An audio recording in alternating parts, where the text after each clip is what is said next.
Hello guys, welcome to this live stream. I got the honor of having Hilliard Macbeth with me. He's been an investment advisor for over 43 years. He's the author of 3 books on finance and bubbles. The latest is the second edition, which is right here, When the Bubble Bursts. I highly recommend you read this book. I've actually read it twice and it's quite fantastic because all the data points, all the different arguments that people rationalize about real estate are all in here really. And specific to Canada, it's rare to find anything that is specific to Canada. But Hilliard's been on BNN, Bloomberg, CTV. And he's even written a book in the dot-com bubble or about the dot-com bubble as well. So without further ado, I'm going to bring in Hilliard. Hilliard, welcome. Nice to be on the show. Yeah, thank you so much. So obviously your book, fantastic book. I've read it twice. And one of the things that, because obviously there's been some time that's passed since your book came out. And one of the things that you mention in the book, I really want to pull up with you because you put the, and I think you even tweeted this out the other day. And by the way, if you want to follow Hilliard on Twitter, it's actually in his StreamYard name right there, HMacB. So just go there. But Hyman Minsky, an economist who studied bubbles, it basically, you put in there about a euphoria state is a state that inevitably precedes a collapse in asset prices and a withdrawal of credit. And do you think that was what we saw in 2021? Was that kind of mad mania that you have at the end of a cycle?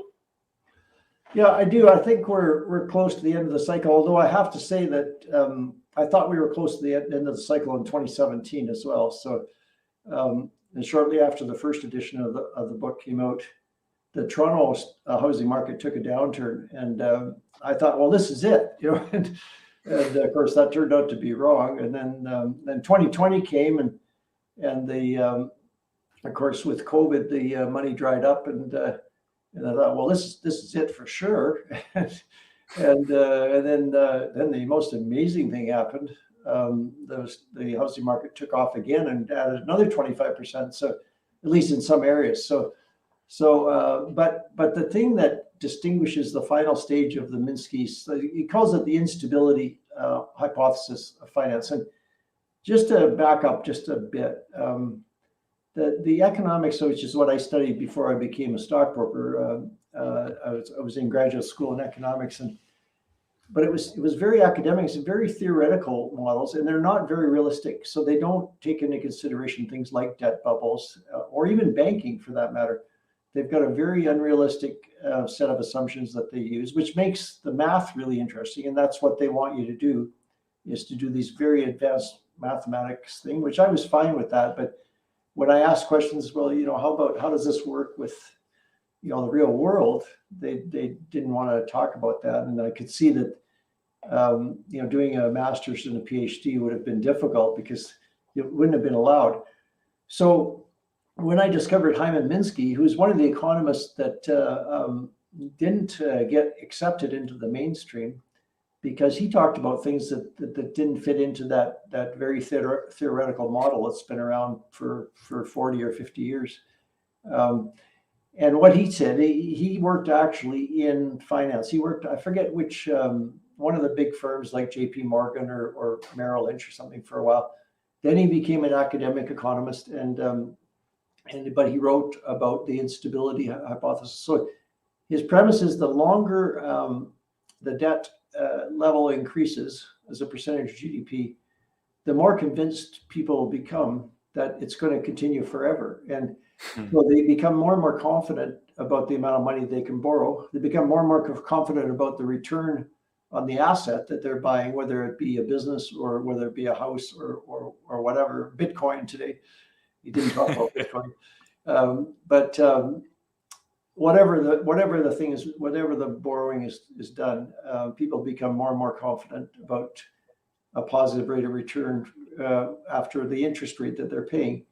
And the instability hypothesis says that the more stable things are, for the longer the period lasts, the more more unstable things become. So we're in a very unstable phase, and that's because the amount of debt, both in the household and in the corporate sector, is at levels that have never been seen before. There's 3 or 4 countries in the world: Australia, China, a couple in Europe, small countries in Europe, and Canada is one of the biggest in that. About 220% of GDP is the corporate and household debt, and so that becomes a very unstable situation because, especially in Canada, a lot of that money has been borrowed to buy real estate, and real estate is not a very good earning asset. It's an asset that can pay you enough to pay the interest on the debt, but in a lot of cases, like when people buy houses for their own use, they don't get a return on that asset. They have to supplement it from their salary or their income, or maybe if they've inherited a lot of money, they're living off the dividends and the interest or whatever. But money has to come from someplace else to support that debt. So that's inherently a very unstable situation. And on the corporate side, well, about 50% of all corporate investment, believe it or not, is for real estate. So they build a factory. Well, first they have to buy the real estate that goes underneath the factory, right? So about 50% of that is going into now. Generally, the corporate sector would earn a return above the rate of interest, and so it would be less serious. But what happened in Japan in 1989 and in other countries, different times, is that the corporations started speculating with the money they borrowed. And in Japan, it was real estate that they started speculating in. And in this latest cycle in North America, a lot of the corporate borrowing has gone into buying back their own shares. So they because the share prices, as probably a lot of people know, are extremely high right now. We don't just have a housing bubble, we've also got a stock market bubble, which is really dangerous. They've been buying their own stock of their own company to support the stock price, and they justify it in 14 different ways, and I won't get into all the different ways they justify it, but the bottom line is they're paying a really high price for their stock, and they're going to wish at some point they didn't have all that debt associated with buying back their own shares. So that also makes it very unstable. So the 3 stages of finance are the first stage is kind of regular finance, which is well supported by the return on the assets. You can pay in the first stage, you can pay the interest and you can pay back the loan. In the second stage, called speculative finance of Hyman's model, you can only really pay the interest on the loan. You can't actually pay back the loan itself from the investment returns. And then in the final stage, which is called the Ponzi finance stage of Minsky cycle, they can't even pay the interest on the loan. And that's the stage we're in. And we've been in that stage probably since 2017, I would think, where people are borrowing from alternative lenders, they call them, at 20% interest. And they're using that to finance the loan. And the other thing they can do is they can flip the asset. If house prices are rising, they can flip it and get a bigger loan after they sell and buy another house. So it kind of gets obscured. The fact that they can't actually repay the loan out of the income that's coming from that asset is obscured. And people don't realize that they're borrowing for speculation. They think they're borrowing for investment, but the difference is if you have to sell the asset in order to pay off the interest on the loan and the loan itself, then you're speculating. If the return from the asset, say a business is paying dividends of 6% or something like that, then that's investment. But a lot of real estate investment doesn't pay nearly enough to pay the interest on the loan. People. I can't tell you how many people I've talked to in the last 6 years, 7 years since the first edition came out that own condos in Toronto and Vancouver and Edmonton and Calgary, and they're losing money every month on the rent after you pay the expenses, and the rents just aren't high enough, and the price of the purchase is too high. So So they're basically subsidizing it. And I say, well, why do you keep it then? I don't understand why you keep that investment if you're losing money every month. And the answer is, well, of course, when I sell it, I'll make such a big capital gain on the appreciation in the price of it that it'll cover all my losses that I've taken. So, and you know, up until recently, with interest rates so low, the losses were only a few $100s a month. But now with these higher interest rates that are kicking in, and of course, people that own investment properties, they get treated differently when they go to borrow money. They pay a higher interest rate than the rate that people pay when they buy their owner occupied home. So they're paying a higher interest rate. It's going to, you know, 5-6% or whatever it's going to turn out to be, maybe 7. There's no way that those things aren't losing, a lot of money every month. So then what will happen is they'll try to sell it in order to get out of that situation. And if even 10% of them or 15% of them decide that they want to sell that real estate speculation at the same time, it's going to be very difficult, because people will be surprised to know that only about 5% of the total real estate stock in the residential housing turns over every year. So if you try and up that from 5% to 10%, let's say, because a lot of people are trying to get out and pay down their debts or something, it's impossible. You can't. There just aren't. The buyers won't be there, and then the buyers will sense that something's happening. I think already it's happening in the housing market, that the buyers are sensing that something's changed, and they'll back away. And then it becomes even harder. Even the 5% turnover then becomes difficult without lowering the prices quite drastically. And then of course to add more sellers after that is just is not mathematically possible. So that's where the term, getting back to the Minsky model. So then Minsky didn't talk about this, but a guy in actually I think it was in 1999 or 2000. Or maybe it was 2008. I'm not sure, but one of the finance people somewhere termed the crisis. I guess it was probably the global financial crisis.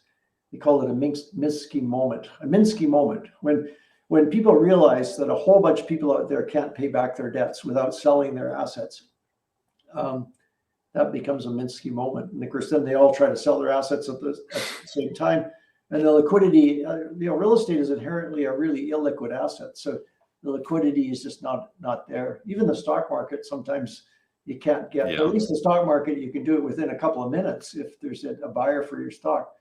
But a house, you're talking days, weeks, even months to sell a house. And by then, a lot of things can change. Things are changing very rapidly right now. So, that's the Minsky model, and I thought it made sense. And through that investigation into Minsky, I ran into a guy named Steve Keen, and some of your viewers might know Steve Keen as a prominent economist, and he's in the same category, what they call the sort of non-mainstream economists.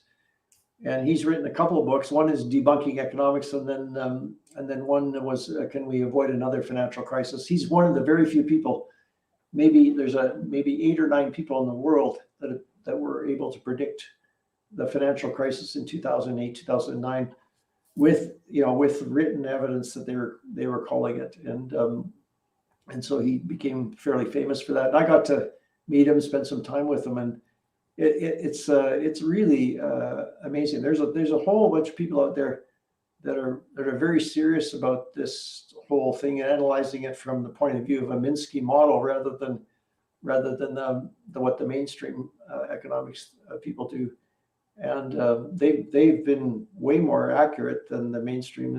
The mainstream economists don't even recognize the existence of bubbles. I'd be surprised to know that the efficient markets hypothesis says that the bubbles basically can't happen because the markets are efficient. Well, there's nothing more inefficient than a bubble.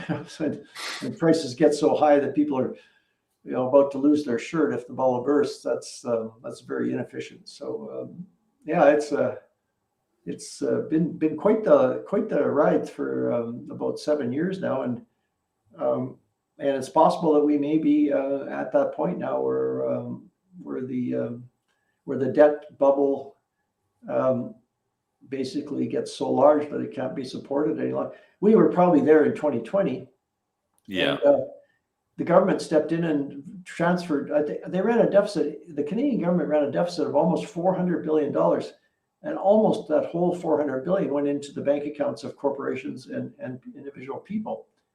And so, of course, they didn't default on their loans, because why would they default when they have all that money, right? But now, 2 years later, they've gone through that money, or a lot of it. And it's interesting. I had a call from a guy in Toronto that was talking about it. I don't know how I met him, but anyway, I talked to him, and he said, yeah, so the small business people initially got a $40,000 loan under CEBA, I think it's called. The ordinary citizen was CERB, and the business one was CEBA. And, if you were a small proprietorship or small business, like a taxi driver, Right. you got this $40,000 loan, and then they upped it to $60,000. So this guy in Toronto told me that he was thinking about buying a townhouse in Scarborough with which was an $800,000 purchase, and the $40,000 was exactly 5%, which is what you need for a CMHC purchase, right? 95% loan. And he told me everybody was doing it. Like, he wasn't the only. Everybody's doing it. Wow. And that's probably one of the things that gave us this last boost in the market that went crazy, right? But yeah, it's unfortunate. Like the reason, this book. I mean, why would an investment advisor write a book telling people that they don't want to know it? Almost all of my clients wanted their house to go up in value. They didn't want to hear that there was going to be a problem with real estate. And the reason I wrote it was that I could see that they were getting so wrapped up in real estate that it was going to really hurt their long-term investment programs. And after 40 years, you start feeling kind of responsible for these. I shouldn't have that feeling. I should just say, well, whatever happens, it's their problem. But some of these clients have been with me for 40 years. You go through the whole thing with them, right? And when you see them starting to change their attitude towards debt and real estate, and you just, and you don't want to be nagging them. It's not good for client. So I just thought, well, I better write this book and get these views out of my system, rather than harassing my clients. You shouldn't be giving that money to your kids to buy a house. That's a big I was going to say that about that, because you mentioned that in your book about giving, because that's a big thing. And when I wrote the book, it was like 100,000. Now it's like 300,000 or 400,000 that people are, the parents, and the parents think they have 300,000 or 400,000 because they've got a couple of million in their retirement plan or something like that. But you take 300,000 or 400,000 out of those, a couple of million is in this day and age. I had an elderly relative that had to go into long-term care. She needed complete care. And at the end, she passed away about a year ago, but at the end, she needed complete care. It was $11,000 a month, right? So like a couple of $1 million, $11,000 a month, you go through it pretty fast, right? So she had a pension from her work, and then she had some money that I sold her house for her. She had some money, but she was going through it pretty fast, and then she passed away. So there's a little bit left over, but she couldn't afford to live 10 years, not at $11,000 a month. And the worst part of it is all you get for $11,000 a month is a tiny little room, and people helping you. I mean, it's just a terrible situation. So people think they're rich enough to help their kids, but they may not be. Probably most people are not, even if they've got a couple $1 million saved up. It's if they've got 10 million saved up, probably But if they've, there aren't that many people that have 10 million saved up outside of real estate. It's quite rare. So there's lots of people that have 1 or 2 or 3 million saved up, at least in my age bracket anyway. And but they still have to be careful. And then the worst thing of all is this co-signing the mortgage, right? So, because in Canada, there's this thing called personal bankruptcy, and it's quite the terms are quite generous to the person that's declaring personal bankruptcy. So if somebody, takes $50,000 from their parents, buys $1 million home with a $950,000 mortgage, and the house prices go down 40%, and it's worth $600,000. the parents can, just write off the 50,000. The kids can declare personal bankruptcy, and they get to start over again. And they have a bit of a black mark for a few years against their credit, but that's okay. They can easily, very quickly, buy another house with the help of the parents. But if the parents co-sign that mortgage, now the parents are on the hook for this ridiculous $950,000 mortgage. Even if the kids declare bankruptcy, it doesn't matter. Now the parents are still on the hook, and of course they can't declare bankruptcy because they've got more money. So they end up being responsible for the rest of their lives. It's just a terrible thing, and the banks were encouraging it because that way they didn't have to worry about, because most of these 30-year-old couples, they don't really qualify for a $950,000 loan. They don't have the income. They maybe do in Alberta, but in most other parts of Canada, there's quite a few households in Alberta that have two incomes that add up to 150 or 200,000. And I would argue even that isn't enough for a $950,000 loan, but apparently the formulas that the banks use are allow that. But in my book, I say it should be limited to 3 or 4 times income. Yeah. But they're allowing much more than that. They're allowing up to 6, 7, 8 times. It's crazy. But in most, like Toronto, the average household income is only 75,000. So I mean, it's a terrible thing. I can't believe that countries like Australia and Canada and a few other countries have gone all in on this residential real estate thing to the point of risking the financial stability of the whole society. But it happened. In England, every single bank in the global financial crisis went under. The government had to. They all became wards, except for one, an investment bank called Barclays, which doesn't do lending for home purchases. And even they cheated. Even they cheated. They were underwater so badly, and so they gave a loan to I think it's Qatar, that Middle Eastern oil nation, and then Qatar took that money and invested. So the only way you can help a bank is to make an equity investment. You can't lend it money because that doesn't help their ratios. And so Qatar took that loan from Barclays for $5 billion or whatever, and they purchased $5 billion worth of shares in the bank, and that allowed the bank to escape the clutches of becoming managed, taken over by the government. And but then nobody knew that that's how they got the money. And then when it turned out that it was discovered that they had done that, of course, it's illegal to lend somebody money to buy shares in the bank. So the same bank can't lend the money to buy the shares because it's self-dealing or something. So that case is still working its way through the court. So if you include that case, because they cheated, then every single bank in the United Kingdom became a ward of the government, and that's how bad it was. And so in Canada and Australia, it hasn't happened. And one of the interesting things about Canada and Australia is each country has 4 or 5 large banks that are concentrating most of the lending. So the government has been very helpful to them over the years in various ways, publicly and also behind the scenes privately. And so they're both known for having these very stable banking situations, but it's all backed up by the collateral is real estate. And if real estate were to crater, or if the bubble were to burst, then the banks in Canada and Australia would get into trouble, just like the ones in Spain and England, all over the world, just like those other banks did. So we'll see. But I just think it's a really dangerous situation that we've gotten ourselves into. And I don't personally feel responsible for it, but I think I will be quite angry if somebody in the government or in the banking system says, well, nobody could see that coming, like they will. I'm gonna spend $10,000 or $15,000. Maybe I could do one of those GoFundMe campaigns to take out a full-page ad in the Globe and Mail and say, and call BS on that one. But and maybe that won't happen. I don't know, but certainly the rules. Now the banks did follow the rules. It's not that the banks broke the rules. The banks, by and large, followed the rules.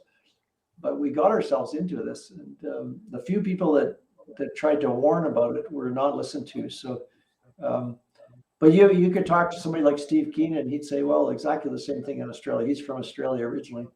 And, okay. And he's got exactly the same thing in Australia. And no government wants to be the one that presides over the bursting of the bubble and the arrival of the Minsky Moment, because no government can survive the next election after that happens, right? So that expression, kicking the can down the road, was like, we got some really good can kickers. We got the best can kickers in the world. Yeah, that's true. And what do you think about now? Because obviously, I think it's the OSFI or the I get it muddled up there, whatever it's called, but the OFSI has come out and said that they're looking at reining in now all these leverage ratios of people who are over leveraged, and it's just like, if they do that. So OSFI is the regulator of the banks, and the problem with OSFI, of course, is that they are very small government operation, and the banks are very, very large, very powerful.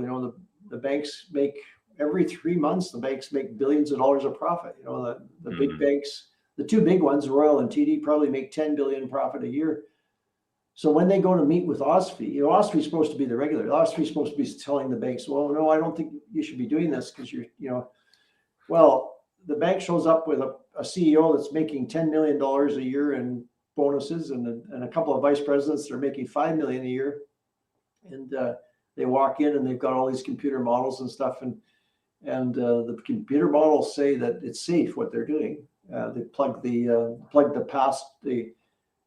growth in real estate prices into the model, and they plug the amount of debt into the model and the interest rate, and the model comes back and says, yeah, you guys are fine. You're not taking too much risk. And the OSFI went so far as to say, the previous head of OSFI, put it in my book, I think,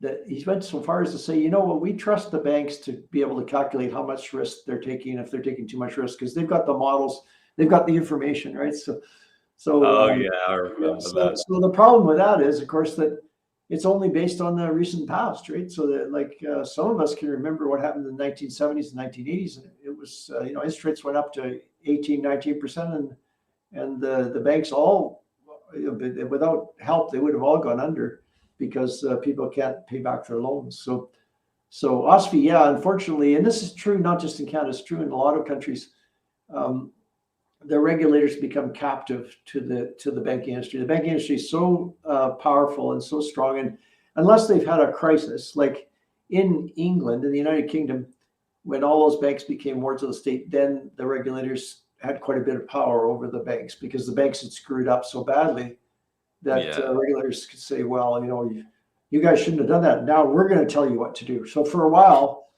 so we're still sort of in that phase, but that's now 12 or 13 years ago, right? So now I'm sure the banks are already starting to say, well, we think you regulators, you've been too, you guys are too worried about the risk. It's time to loosen up a little bit. And of course, the other thing they do is there's a lot of people that move back and forth between the banks and the regulators. They call it the revolving door, and the salaries at the regulator are like $300,000 a year maximum, right? And, the salaries at the banks are much higher. So the people working at the regulators, the golden parachute is to get a job in the banking industry and then get a pension and retire that way. So it's a difficult. This whole regulatory capture thing is a problem worldwide, and that's definitely a problem in Canada. So yeah, I wouldn't expect that. They talk about reining stuff in and stuff, but when they actually have the meetings with the banks to say this is what we're thinking about doing, the banks will talk them out of it, I'm pretty sure. So. That's crazy. So another thing I really wanted to chat, because you probably know more, well, you definitely know way more than I know about this, but is the 1990s real estate bubble in Canada. It's not often talked about, and it's not something that there's many details that I can even research on when you go and look, because obviously the internet wasn't really around back then. And what kind of caused that? Because it was a similar speculation madness, wasn't it, in Toronto? Yeah, I mean, it's very different because, first of all, the debt levels were much smaller. What caused that was interest rates went up to 13, 14%. The interest rates had peaked in 1981 at 19%. But then towards the end of the 80s, there was another peak in the interest rates that went up to 13, 14%. Wow. And that was too much for some of the speculators. And a big company called Olympia in York, a big real estate company, very big, Canary Wharf and Wall Street, some of the big towers in Wall Street, big towers in Toronto, big towers in Calgary. Actually, they own the successor to that Olympia in York is called Brookfield, and they're big. They own most of the assets that Olympia in York owned before they went bankrupt. And that bankruptcy triggered a lot of things. So house prices went down about 35-40% in Toronto, but the bubble was tiny compared to what we have today. I mean, I don't even know how to describe, that, you think of a mountain in Scotland, and then think of the Rocky Mountains west of Calgary. And that's the difference in the size between what was happening in 1990 and what's happening today. So the magnitude of things are just off the chart. Even the bubble in the U.S. in 2006, 2007, before it burst, and house prices went down 40%. It's a pretty small bubble compared to what we have today. The Canadian, Australia, and a few other countries, New Zealand, for some reason, the prices just kept going up and up, and they're way beyond the peak in 2006. To give you an idea, in 2006 in the U.S., the peak of investment in residential real estate was 6% of GDP, and it had never been that high. It peaked right around the time of the bubble bursting, 2006, and it went all the way down below 3%, and it's now recovered back to about 4 or 5%.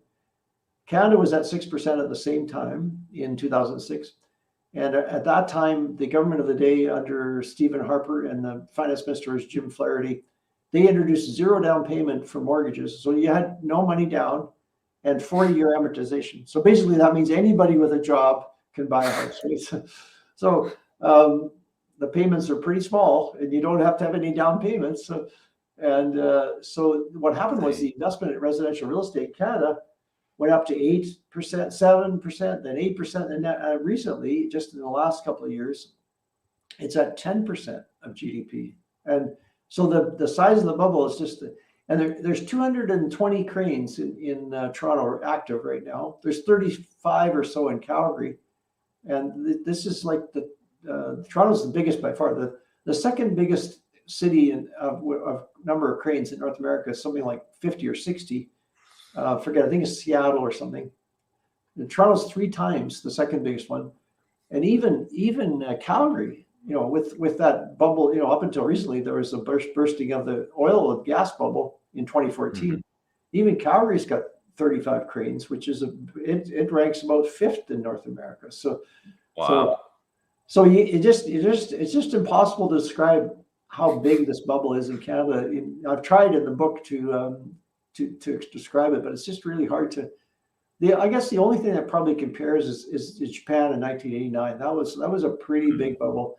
But none of the recent bubbles, like the 1991 in Canada or even the 2006 one in the US, they don't really compare. The current bubble is 2 or 3 times the size of any of those.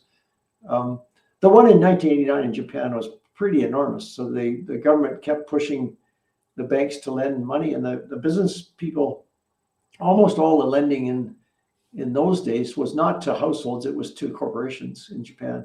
And these corporations, they didn't have any projects. The bank would say, we want you to take another billion yen or whatever. Say, okay, well, they didn't really have any choice. They had to take it, right? And but instead of putting it into their business, they had no projects in their business to it was an economic miracle from 1945 to 1989, 44 years. They built top car manufacturers, all these top consumer electronics companies, the Panasonics and all that. It was all built from nothing in 40 years. But at the end, what happened was the government kept telling the banks to lend to these people, and these people had to take the loans, and they didn't have anything to do with money.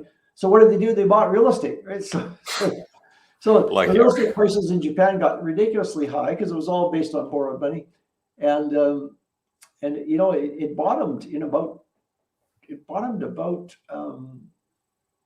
25 or 30 years later. It was a 25 or 30 year bear market in real estate in Japan. And I think now it sort of seems to be turning the corner, but we're now still struggling.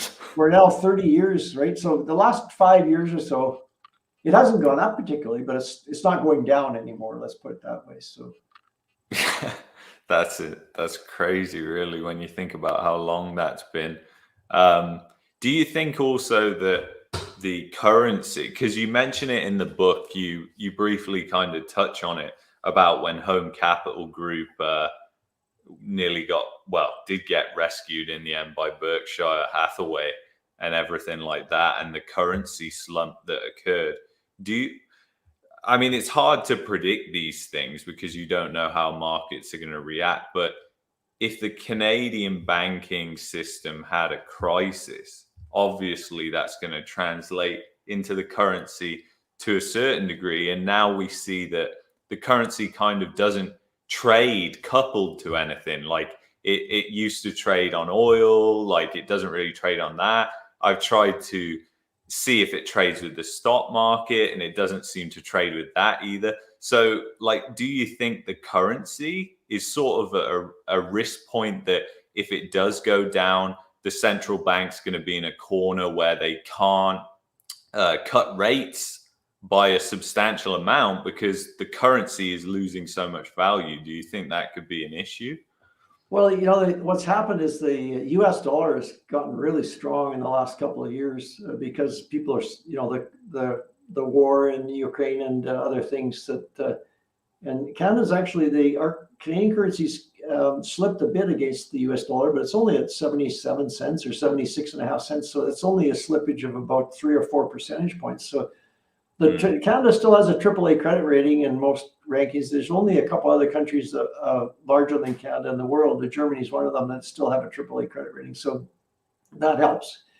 The world is generally not aware of the instability of the Canadian situation with real estate. You know, the fame of my book hasn't spread wide enough yet to convince people. And even if they did see it, they wouldn't be convinced. So because Canada has this reputation as kind of a conservative banking segment with a very safe haven kind of a thing. So it would require a pretty big crisis. But, you know, you mentioned Home Capital. When that thing blew up in 2017, it was, the currency was slipping pretty badly. And because it looked like Home Capital would go under when the fraud in the mortgage brokers was discovered. Home Capital shares went down to almost to nothing. And I'll remember it for the rest of my life when that announcement came out that Warren Buffett was going to rescue Home Capital. Like, what? You know, it's like, it made no sense. Like it's like $1 billion deal, $2 billion. It's like, you know, Warren Buffett said many times that the deal's, it's a $700 billion company. They've got $170 billion in cash. Absolutely no benefit to them to do $1 billion or $2 billion deal. So it was just like, I don't know, apparently somebody from the Bank of Montreal retired, knew Warren Buffett, called him up and said, you know, there's a crisis with this major non-bank lender in Toronto. Can you help? And he agreed to help for some reason. So if it hadn't been for that help, I think that it would have caused a mini crisis. I don't think it wouldn't have been big enough to cause a major crisis because it wouldn't have affected the banks that much, you know. But if there's a real estate bubble bursting and it does affect the banks, then that's when you see the currency get into trouble. That would be the trigger. Not a Home Capital, but something bigger like one of the banks in Canada. And that, you know, that may or may not happen. Certainly, it's going to be difficult for people that have lent a lot of money against residential real estate, and the banks are the biggest in that category. But they do have a minimum capital requirement that they meet, and they're actually in excess of that.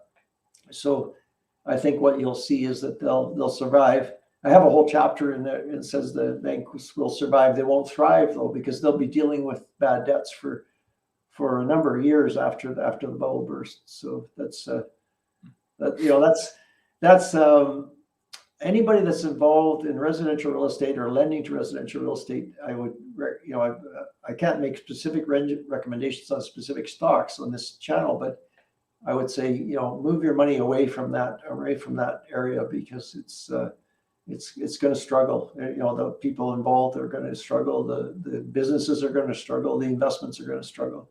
It's going to be and it's not going to be a 1-year thing. It's going to be the U.S. where the peak was in 2006. The bottom was in 2010. So ours is quite a bit bigger, but it'll be at least 4 years from peak to trough.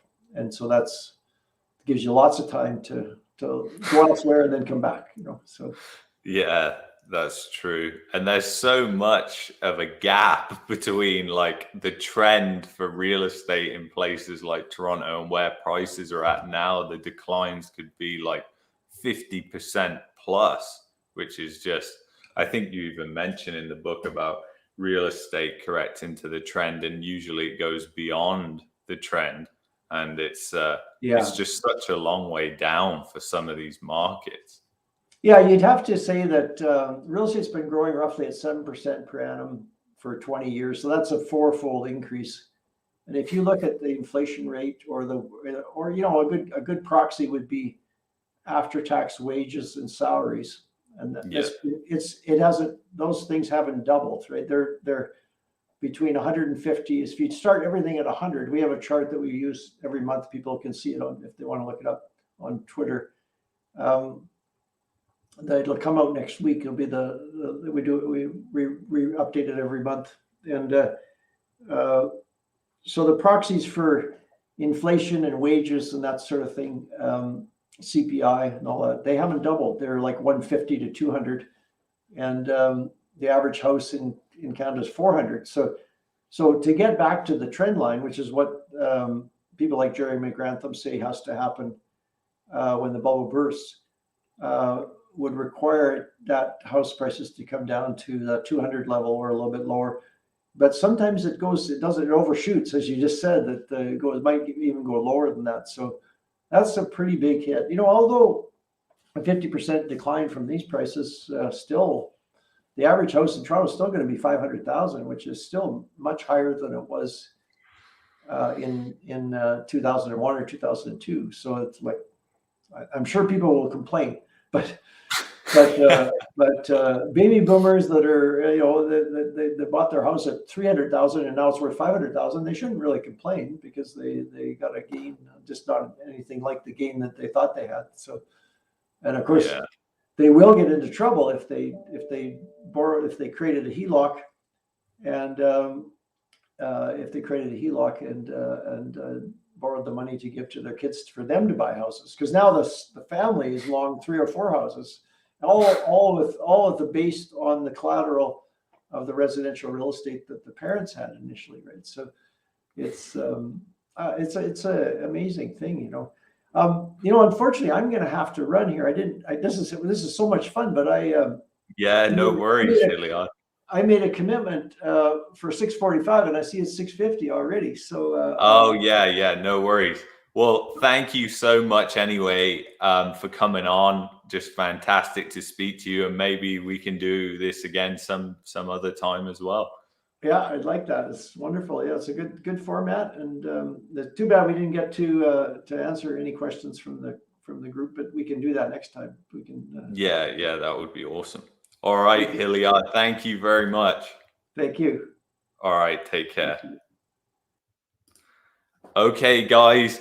So that was Hilliard Macbeth. This is his book right here. Thank you guys for all tuning in. I'm sure we'll do another stream at some point. Sorry we didn't get to most of the questions. If you leave a question in the comments section after this, then I will get the most liked question and I'll put it to Hilliard on Twitter, or I'll get him to respond to it, and then we'll pin it.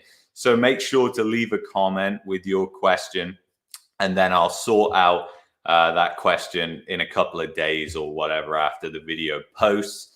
Carlson, thank you so much for that super chat. I didn't want to interrupt Hilliard when he was talking there, but thank you so much. And please, check out that book because it's absolutely phenomenal. And Hilliard just has a wealth of knowledge. So anyway, guys, thank you so much for tuning into this, and I will see you in the next live stream. Take care of yourselves. Please hit that like button to boost this up so people see it, and I'll see you in the next one. Bye-bye.